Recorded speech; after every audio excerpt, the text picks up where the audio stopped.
How's it going, everybody? I'm Mecca here, and I want to take some time to talk about how to make your first $1,000 with Kindle publishing in 2018.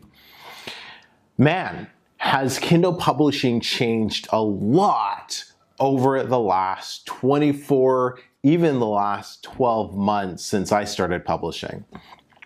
We've seen it go from people coming into the business and making $10,000 a month in as little as 4 to 5 months in, from those exact same people having their income drop off to only a couple $1,000s a month because Amazon made some changes, got smarter, and well, they were really only using short-term tactics.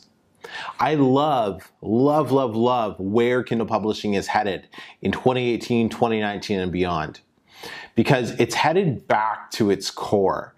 It's headed back to where you have to really get down and dirty and learn how to build a proper brand for yourself in order to have some long-term sustainable income.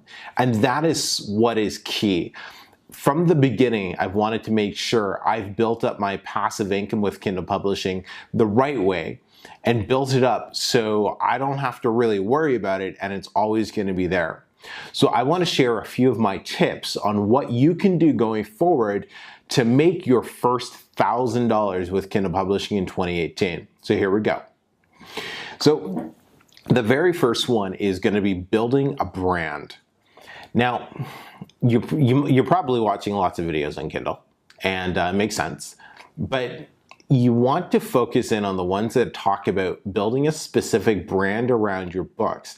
Now, that does not mean having to take your books off of Amazon and start a Shopify store like I might have talked about, what I've done, or anything like that. It just talks about picking one niche and diving deep into that niche. See, when you pick one niche to dive into, you're able to connect with your readers on a deeper level, build a loyal following who will continue to support you by buying more and more books from you, but also it helps establish your credibility and your authority on Amazon. This is what I learned from the very get-go. I found a niche that I really enjoyed. I started publishing books, it started gaining traction, and then I just didn't really focus on any other niches. I dove deep into this one, and I have a loyal fan base now, and they tell me what books to write. I don't bother with keyword research anymore. I don't need to. I just email them out, say, hey, what are the next topics you all want to hear about? I do some polls on social media. I publish the books and they end up ranking on Amazon, and I sell enough of them to get by. And you can only do that when you've established a brand and established an authority. When you type in my keywords, 70% of the first page results are all my books. 70% are all my books. 80% of the top 5 are mine. That is a brand. That is a brand. So doing that, it really helps your book stand out and tells Amazon that you're serious. And in turn, it looks like, nobody can prove it for sure, but it looks like they do end up favoring you, and just keep pushing your books to the front of the page, so to speak. The second thing is building an email list. Now, if you are not building an email list, why? You got to build an email list. You have to build an email list. You have to. If you want to be in this business, no, not even if you want to be in this business, if you want to have an income longer than 6 months in this business, you have to have an email list. This is something that's free, it's something that's simple, and it's something that's 110% necessary in this day and age. Building an email list allows you to connect with your readers, get ideas for new books, sell more books. Right? I'm filming this on the Black Friday, Cyber Monday weekend. I've been sending out multiple emails to my list. Buy my books here, buy them here. Even if you make sales on Amazon by dropping your price, and promote that to your people. Let them know where to buy your books. You can only do that if you're building an email list. An email list, it is one of the most It's probably the most essential tool you can have when you're making any sort of money online. So all serious internet marketers talk about building an email list, right? There's that saying, the money's in the list. They say that because it's true. If you want to be serious about Kindle publishing, you have to make sure you're building an email list from day one. One of the things I always preach to my students is before you launch your book, make sure your entire email list sequence is set up. You don't want to miss out on one subscriber. That's how important it is. All right, the third thing, more of a mindset, but it's understand you're in it for the long game. You're in it for the long game.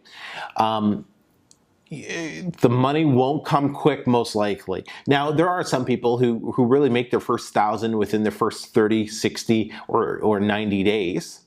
Now, rare cases, right? Myself, it took me, if I can remember, it took me about 4 months or so, I think, 4 or 5 months. I can't remember the exact thing.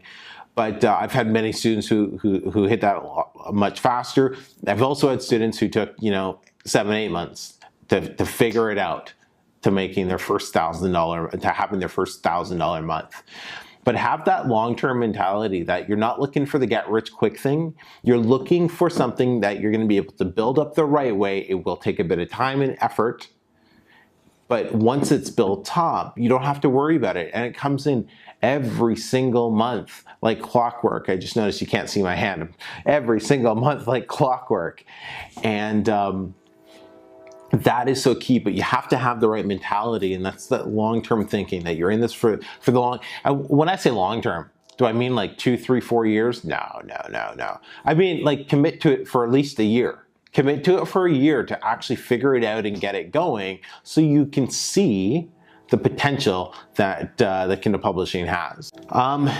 Be aware of upfront costs. That's the next thing, right? Hey, if you're going the route that I went and you're going to outsource everything, there's the costs that are associated with that, right? A book is going to run you anywhere from $200 to $300. Right? Then, if you're going to spend any money on ads, you don't have to by any means, but it does help make life a little easier.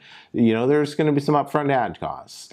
But just understand that it's a business. Money goes out and goes out and goes out before it comes in. Right? So you just want to make sure that you understand that, because I've seen a lot of people, they kind of get into it and they're like, oh, I'm spending all this money, I'm not getting a return. It's like, well, yeah, you've been in it for 3 weeks. What are you expecting? Magic? No, if it was that easy, everybody would be doing it. The next point is ignore the large income claims that you might be seeing online. So much has changed, like I talked about in the beginning, so much has changed in the industry that going after a $10,000 a month with Kindle publishing, it's not the same anymore. That has changed. That was 2, 3 years ago. It was so much easier to do that using certain loopholes and black hat methods and things like that. This day and age, right, to build a brand and do it the right way, a consistent $6,000 to $7,000 a month business with Kindle is much more realistic. And besides, in my opinion, unless you want to make Kindle publishing your full-time gig and you want to be one of those people that are making $30,000, $40,000, $50,000 a month with Kindle publishing, be happy with learning how to scale your business to $6,000 or $7,000 a month with Kindle, and then start using that money for investments or other businesses that you might want to get into that you'll learn about as you go through this whole self-publishing industry wheel type of thing. The last point is, whatever you're doing, make sure you're watching the most relevant content out there. There's so much content on YouTube that is no longer relevant in this day and age, and is no longer relevant for one main reason. Most of the people ended up moving on to something else. And so their old videos are still there, but it's all outdated, and they're tactics that don't work anymore, this and that. Make sure you're following people, whether it's myself or somebody else, it's totally cool. But just make sure you're following people that are producing videos, in this day and age that have been there for within the last 6 to 8 months, they've been producing a regular amount of videos, or they have blog posts, etc. But the number one thing you want to make sure is that they're actually still publishing books. One of the things that has really made my self-publishing blueprint stand out this year is I'm the only person, when you take a look at the top course creators, that is actually still publishing books every single month. That forces me to keep my information and everything as relevant and up to date as possible, because I'm still in it. I've built my brand, and I have a book coming out this week. Another one will be ready in about 2.5 weeks. Published another one. When did that go out? About 2 weeks ago. I'm still actively publishing books. So it forces me to keep my videos, like on YouTube, like this one, extremely relevant, because I know the changes that are happening. Hell, if you even go back to some of my videos beginning of the year, and then you watch some at this time, it's November now, you'll see messages have changed, right? Some of the things that I was promoting earlier, they've changed because Amazon changed. So I had to make some adjustments, and those type of things I don't practice or do anymore. So I'd say, hey, no, I'm doing things this way now. So it changes, the internet changes so much and so often that people who aren't actually active in it, they become old and irrelevant really, really quick. Let's just say it that way. But hey, if you got any questions, I got a free guide. I ain't gonna promote my course to you today.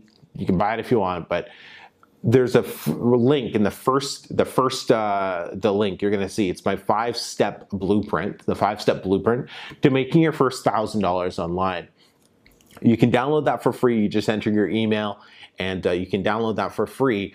And this will really walk you through in a bit more detail and exactly what are some of the mechanical, technical things that you need to do to make your first $1,000 online. I'm going to be following up with the second part to this video that's going to dive into some more technical aspects. But right now, I just wanted to take some time for this video to kind of give you a more overview of what it's going to take to make your first $1,000 month with Kindle publishing in 2018.